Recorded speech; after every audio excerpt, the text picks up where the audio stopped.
Hey everybody, my name is David Alexander, and I'm here to talk to you a bit about Kubernetes, more specifically IAM roles for service accounts, coming to you straight out of balmy, not really, Indianapolis in the Midwestern US.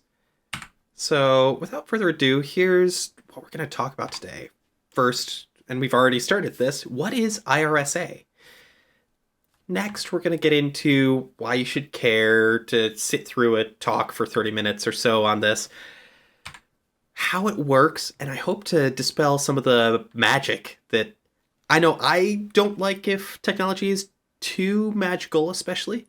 I appreciate it, but I want to dispel that, and that's what I hope that we're able to do together here a little bit. Some limits that I've found, or growing pains, in ascribing to this IRSA framework. And finally, what the next step in this evolution really is. So, real quick, my name again is David Alexander. I work for Elevance Health, and I don't speak on behalf of my employer. I'm not a spokesperson for them. My views don't necessarily reflect those of Elevance Health. But if you ever do want an official comment or something like that from the company, don't come to me. Don't take anything I say as an official comment of the company. Instead, go to our media relations people over at elevancehealth.com/contact us. Now, IRSA, this stands for IAM Roles for Service Accounts. IRSA is an indispensable tool for communicating between a Kubernetes cluster and an Amazon Cloud and the Amazon Cloud platform. It's a one-to-one translation of that Kubernetes workload identity and an AWS identity, being an IAM role. Involved in that is a two-way handshake to establish that trust, or another way of thinking of it, consent. So, the use cases and why you should care, there are plenty of operators out there, Kubernetes operators, that use or otherwise rely on IRSA and its very simple feature set that are very powerful still to do what they do best. So, for example, external DNS. If you're not familiar with it, it allows you to control DNS records for a wide array of DNS providers, one of which being Route 53, an AWS service. Well, if you use external DNS, it'll monitor certain Kubernetes resources and annotations and that sort of thing, and create DNS records for you to point to the kube cluster. Another option is a CSI driver for AWS Elastic Block Store service, basically taking advantage of some of AWS's storage APIs so that you can have persistent storage within your Kubernetes cluster.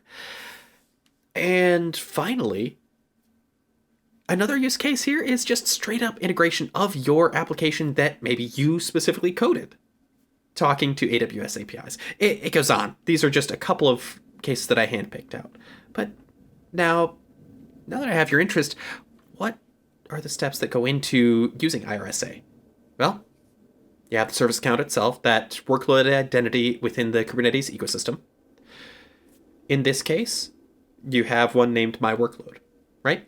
So you apply an annotation of this specific name, eks.amazonaws.com/rolearn.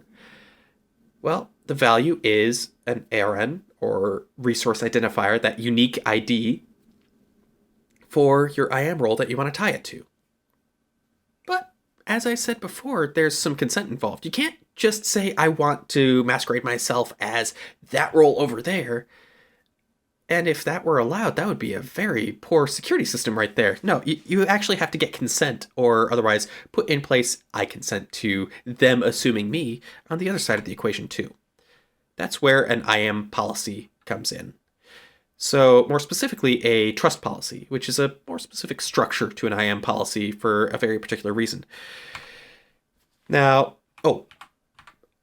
on here, this is the scaffolding for what an IAM policy looks like. You can have one or more statements. Really, for our purposes, we only need one, so I'm going to dig into that. So on this specific statement here, you might see a few placeholders, and in part those were so that they would all fit on one slide and not have a weird overflow issue here. But in another part, we're I'm just going to go through a couple of those, what they would look like if they were expanded out, because it's a bit important. First is the OIDC URI, and something, if you're not familiar with that acronym or initialism, is OIDC stands for OpenID Connect. That also relates to certain key terms like web identity, is a common phrase used in association with that. So keep that in mind. An OIDC provider is something that is by default provided with at least every Kubernetes distribution I've ever worked with. So in this case, it assumes that this is an EKS cluster. And you'll see that's kind of a common theme throughout this IRSA implementation. So it's a specific endpoint for your chosen EKS cluster. And notice that normally there'd be an HTTPS part prefixing this. In this particular case with the placeholder, there isn't. And that's very important because, well, going back to the... There we go. Going back to the statement here, it's actually part of an ARN where you see it, as well as a couple other things here, but we'll get into that in a moment. So one placeholder, the OIDC URI. Another placeholder is the Kubernetes namespace, which might be something like breakfast table. And finally, a Kubernetes service account, which might be something like not default because we're good security practitioners and we assign unique identities to each of our workloads, not just kiting the default credentials, which might be thought of as insecure. Right? Yeah, we're waffles. Let's choose that instead. Breakfast theme. Because I was hungry when I made up these slides here. So back to this. Just kind of mentally swap out some of those things with some sample values that might apply to your Kubernetes cluster. First off, in going section by section, there's that principle, the source of what's trying to masquerade as that IAM role. So this says it's federated. It comes from outside of the AWS ecosystem, but paradoxically, it also is pointing to an AWS resource identifier, an ARN, for a resource of type OIDC provider. That's strange. Well, spoiler, we need to actually set that up. And if you are using the Terraform module for setting up an EKS cluster, you know, the one that is published to the Terraform registry, that I'm sure if you've searched for it, you found the one that I'm talking about, and you know exactly the one I'm talking about. Well, that, by default, it does do this for you.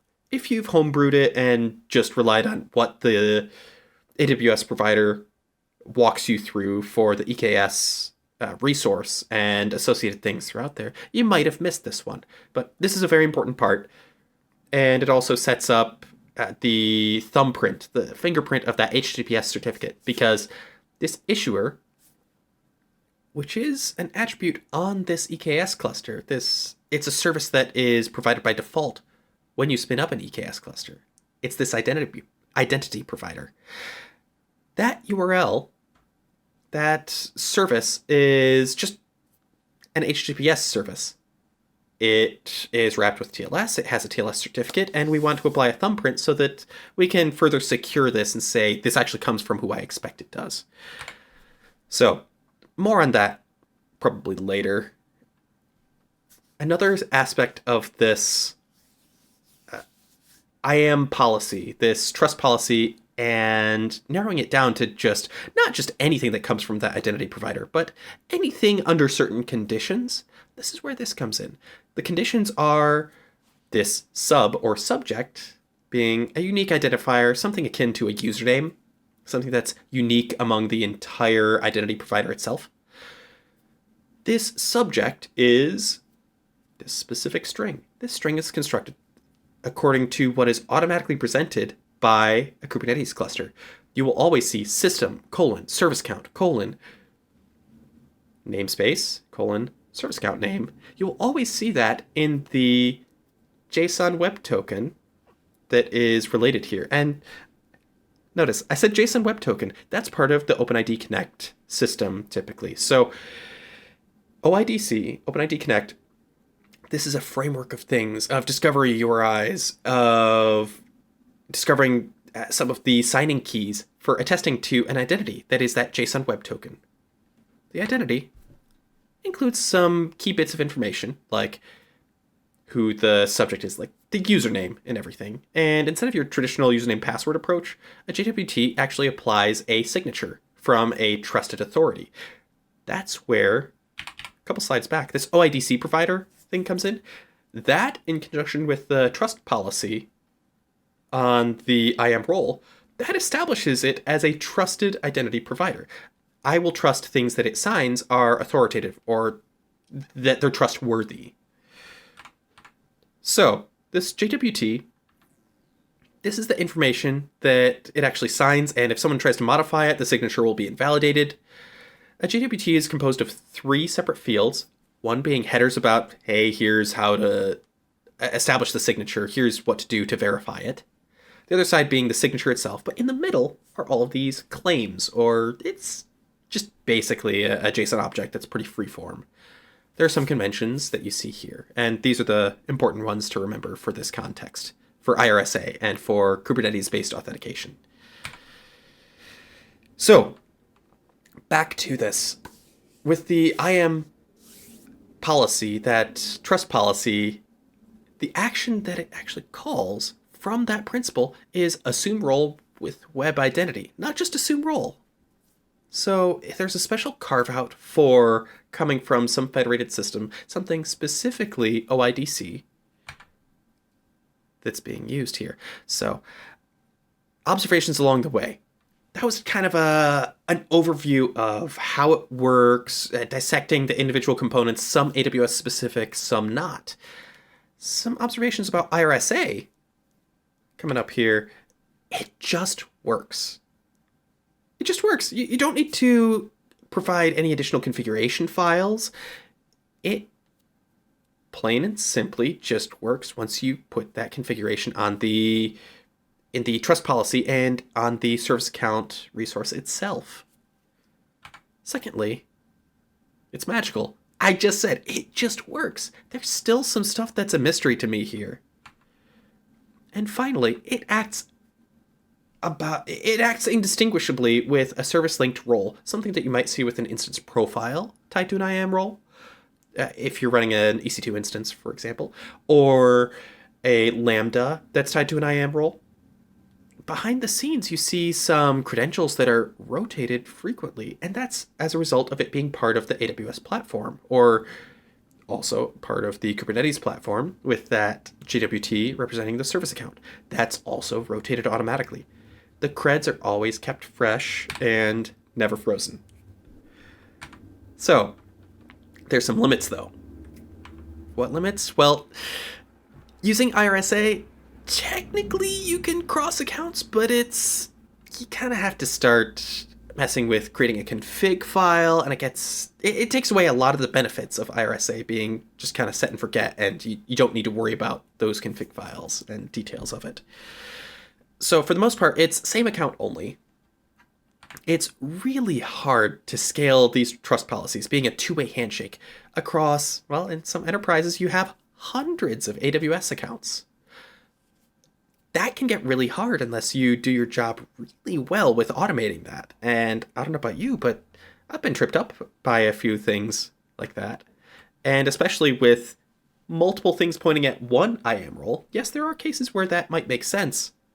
Well, which Terraform state governs that IAM role that it points at? It gets a little gnarly with the trust policy architecture there. And finally, there were several steps to set this up. But the payoff here is only that it's usable from an EKS cluster and only for AWS API access. So that's a pretty big limiter. Only EKS and only for AWS APIs. Oof. There's a better return on investment. And yes, that is foreshadowing to exactly what's next. The evolution of IRSA. It involves HashiCorp Vault. So how does it do so? Well, first, a bit on HashiCorp Vault and comparing it to IRSA's functionality that we've observed. So Vault is an identity translator. right? Canonically, that's what it does. It's purpose built for that reason, and while it does have additional features, we're focusing in on just this one core feature here, that it translates from disparate identity providers to provide access to other systems that may not directly link with it. Or even if they do, maybe there's some other reason why you don't want them to. Take an example of MySQL database. Let's say the version of MySQL that you're working with, that it doesn't support an Active Directory type identity system for your central identity system. Human users need to have local accounts in that MySQL database. Well, depending on what your policies are and the security, the risk profile and security strategy overall, that may or may not be acceptable. So it really helps out with that translation there. It manages the native accounts, that native identity, into that other system for you. Vault does. And it also retires that by, it provides only a short-lived credential to that other system. So it's purpose-built for that. And it's purpose-built for more than just AWS. It's far more than just AWS. Take a look at the docs page for Vault. You'll be astonished if you didn't know how broad it is already. First step in this process of actually configuring it, the Vault Agent Injector. This is part of the official Vault Helm chart, the thing maintained by HashiCorp, pushed out. You've got a couple of different features that are part of it, the injector being one of those features. How it functions is, as pods are created in that Kubernetes cluster, the injector, it's an operator, it's a Kubernetes operator here. So as pods are created, it watches for certain specific annotations on those pods. And based on those annotations, if it matches certain criteria, and depending on the values that it sees within the matching annotations, it will inject a Vault agent as either a sidecar, an init container, or both. It'll also allow you to configure templating out files on the file system that are shared with that main container that is the primary purpose of the pod itself. And maybe one of those things that we template out, maybe it should be an AWS credentials file. And maybe we should discuss a little bit more about the AWS SDKs and consistency within those. So let's talk about that for a moment. First off, it is consistent. It doesn't matter if you're coming from the Python SDK, the Java SDK, the .NET SDK, all for AWS. It is impressively consistent with where the default locations of these files are, that it looks for that, not just a default for this platform versus this other platform. But okay, well, a lot of platforms provide that. And by the way, those files that it looks at are all INI syntax, right? Well, not just where it looks for those files, but the features that those files assume are observed. Things so far as, if you haven't looked up what the credential process feature of the AWS configuration stuff is, I highly recommend looking at that. It's fascinating. But I could see how that'd be super complicated to implement depending on the SDK itself. If it's just reading the straight up INI file, like a key value store type thing, it gets a little weird and difficult to keep up to date among all of the SDKs, but they do it.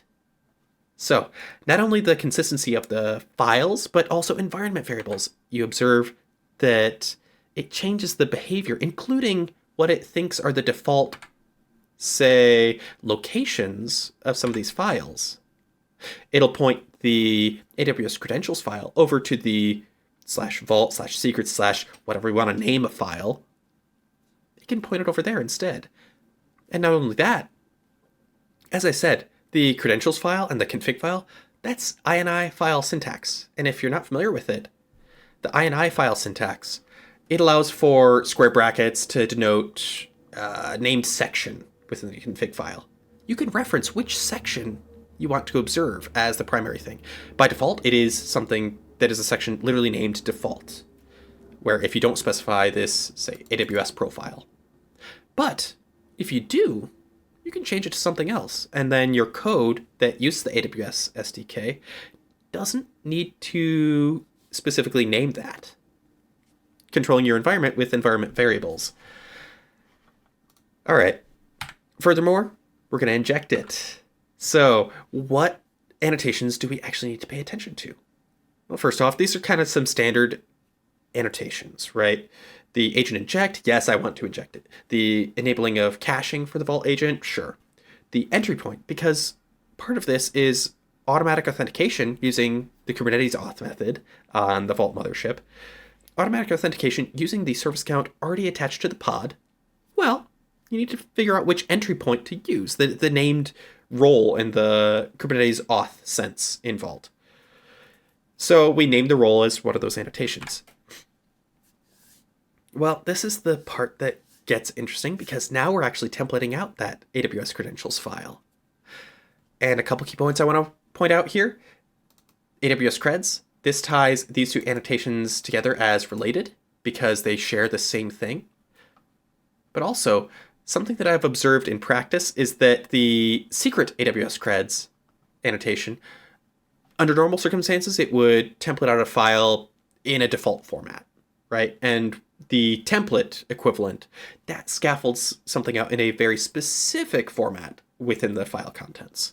Either way, it's a file named AWS creds that's literally within a certain location on the file system that's shared with that container. And we'll see that a little bit later on.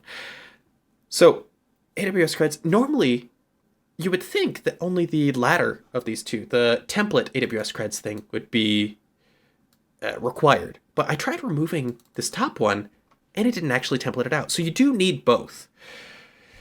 Okay, so within here, default. This is the INI section. This is the AWS profile name, named default. If you don't want to override that with an environment variable saying AWS profile equal, that sort of thing, name it default. It'll pick these up by default. Surprise. But another thing with this is you can include multiple endpoints, multiple AWS secrets engines, multiple roles within those secrets engines even, and all of those within the same file. And then from your SDK consuming program, you can say, hey, for this client, maybe S3, I want to point to this profile. And then for this SQS client, I want to instead point to this other AWS profile to draw its credentials from somewhere else, using both credentials concurrently. And the final important part with this is that this is a Vault agent. So as these dynamic credentials continue, eventually they're going to expire, right? So Vault agent actually keeps that up to date. It'll modify the file in place as it gets closer to the expiration time. There will be a gap where it hasn't yet expired, but it will modify for the new creds so that you don't run into some issues there. It gracefully handles that pretty well. Well, anyway, it'll keep that up to date is the big thing. Oh, and with this specific implementation, since it's the assume role approach with this AWS endpoint, instead of create IAM user approach, you do have the AWS session token as well that you get from that backend. So we got the file in a specific spot in the file system. Well, that specific spot is not very easily controlled. It's just part of the default path where it templates out files on the file system. A shared mount path, it's a shared volume between multiple containers, whatever, it's fine. Luckily, we can actually change the default location where it observes that AWS credentials file, or it looks for that by default, unless specified within the program. We can change that with an environment variable, and we're doing exactly that here. AWS shared credentials file is in, hey, notice, AWS creds, that made an appearance again. That's exactly the same, whatever value you define, fizzbuzz, whatever, that it carries over to persist as a file here. Finally, quick demo of IRSA or an IRSA evolution using Vault. Now, here we go. Let's transition over to my terminal here. On github.com/thelonelyghost/example Vault IRSA, we have a repo that should be available even right now if you wanted to follow along that way, where we have a couple of things. Included in here, we're setting up a K3D based Kubernetes implementation. Now, yes, could have gone with OpenShift. For whatever reason, I wasn't able to get that to work out on my specific workstation, but the point still stands. It works with any Kubernetes distribution. It's not limited to EKS like IRSA seems to be. So K3D just happened to be another convenient one that I'm using here. So this assumes you set that up and you translate the JWK format for the signing key for the identity into a PEM file so that Vault can actually consume it. And so that Vault can actually consume it, we set it as a TFR in this Terraform workspace. So all of this is outlined within the README of the repo. And I'm just going to dig into what this does. It's set up ahead of time. I'm just going to run, actually, plan out equal, try again, TF plan. There we go. I'm just going to run this to make sure there aren't any pending changes. So again, the Vault cluster exists, it's initialized, it's configured with both the Kubernetes auth method that comes from this local K3D cluster. And this K3D cluster is a fully valid Kubernetes distribution. K3S is a compliant Kubernetes distribution there. So involved is Vault via HashiCorp Cloud Platform. There's K3D, which is entirely local to my machine. And my machine does not have a publicly accessible endpoint for coming into my network. It is solely on my machine. It's NATed there. There's an AWS account, which the only access we need there is just for the IAM stuff. So it's not going to cost you money if you want to set up a free usage tier sort of account. You're good if you want to experiment with this.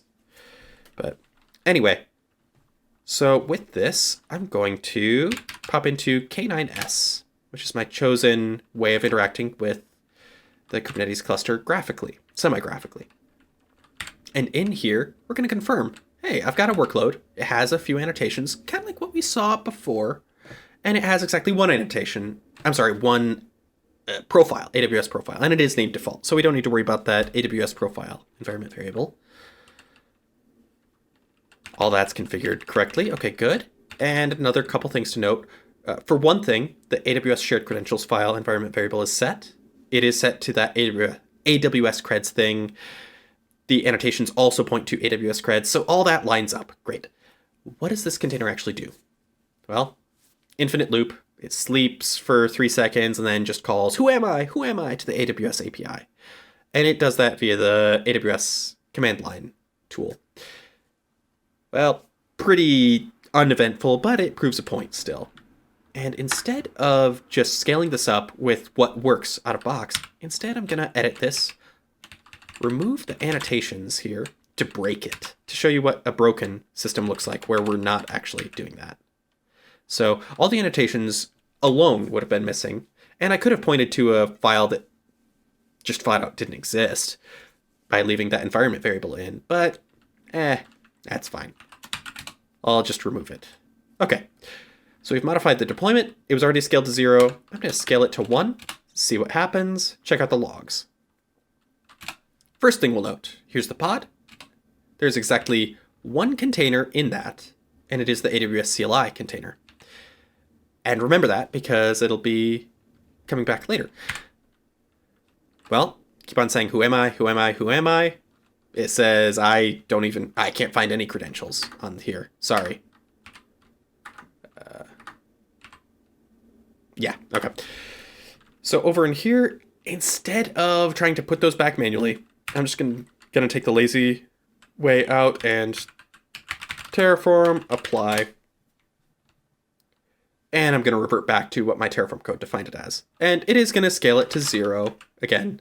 But more importantly, it's gonna set those annotations back on there and the environment variable. So yes. Well, K9S, pop into here again. Let's confirm. Yep, the YAML is back to how it should be. environment variables, everything, great. So now I'm going to scale it up to 1. And within here, notice a couple things. One, it's terminating the old pod, and it's pulling up the new one. And a difference is it had only 1 container within the old pod, and now it has 2 containers within the new one. More to the point, 2 containers that are active. There was a Vault Agent init container and a Vault Agent sidecar container that's still sticking around here. So we've got our main thing, and the Vault Agent Injector injected both the init and sidecar agent container to set up these AWS creds for us. And we'll see with the logs here. So we've got intermixed the AWS CLI thing and the Vault Agent information. Well, instead of saying I can't find credentials, now it's actually responding with who it is, what it assumed the role as. And it works. And inside of the container, I didn't need to do anything besides the environment variables and setting the template for that config file that pulls directly from Vault and keeps it up to date. That's it. Okay, so back to the slideshow for one final thing. My name is David Alexander. I am, well, I'm very excited to have spoken here at HashiTalks 2023. And if you want more information about me, the slides here that I have, all of that stuff, you can find that at my website, www.thelonelyghost.com. Thank you.